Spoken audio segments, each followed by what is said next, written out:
qui est évident, c'est que il veut montrer qu'il comprend. Il veut montrer. Alors c'est pas le "je vous ai compris" du général de Gaulle, dont on s'est rendu compte qu'après, en tout cas, il y avait plusieurs façons de le lire.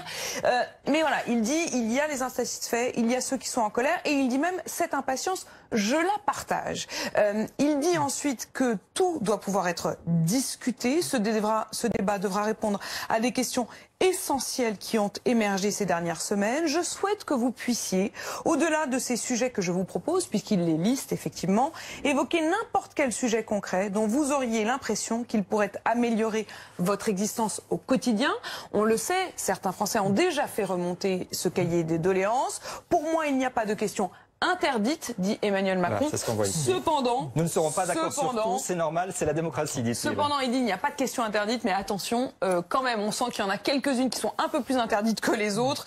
Nous ne reviendrons pas, dit Emmanuel Macron, sur les mesures que nous avons prises pour corriger cela, pour corriger le sentiment d'injustice face à l'impôt. Donc nous ne reviendrons pas sur les mesures que nous avons prises pour corriger cela, afin d'encourager l'investissement et faire que le travail paye davantage. Le mot impôt sur la fortune n'est pas prononcé, mais c'est évidemment de cela qu'il s'agit, puisqu'il dit ces mesures que nous avons prises pour encourager l'investissement. C'était précisément la raison pour laquelle il a réformé l'ISF et donc supprimé l'impôt sur la fortune. Donc on le sent bien, ça c'est le tabou, ça reste un tabou. Il ne modifiera pas l'impôt sur la fortune. Et attention, quand on met ça dès la 3e page d'une lettre où on dit il n'y a rien qui est interdit, vous pourrez vous saisir de tout, il y a une petite contradiction quand même. Judith Vatro, vous avez fini la lecture de ces 5 pages au format A4. Je précise que c'est plus dans les journaux.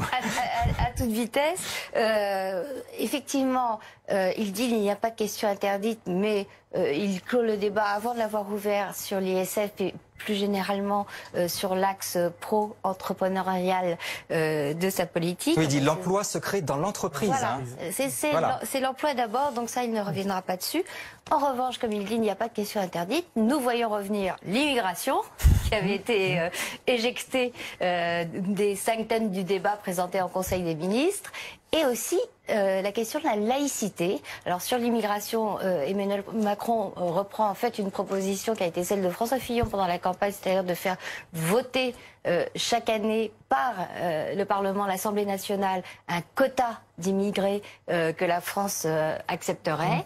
Et sur la laïcité, alors pareil, il reste assez évasif, il ne dit pas qu'il est question de la loi de 1905 et de son éventuelle adaptation, mais à travers les thèmes qu'il évoque, c'est-à-dire rapport entre État et religion, on sent bien que c'est ça l'enjeu, puisque par ailleurs, il y a une réforme de la loi de 1905 dans les tuyaux. Dernière chose, ce qui est intéressant, c'est que dans les économies, il indique des pistes, même si c'est sous forme de questions, et dans les pistes, il y a la réforme du CESE, le Conseil économique, social et environnemental, dont beaucoup de gens, dont moi, se demandent à quoi il sert, mais aussi du Sénat.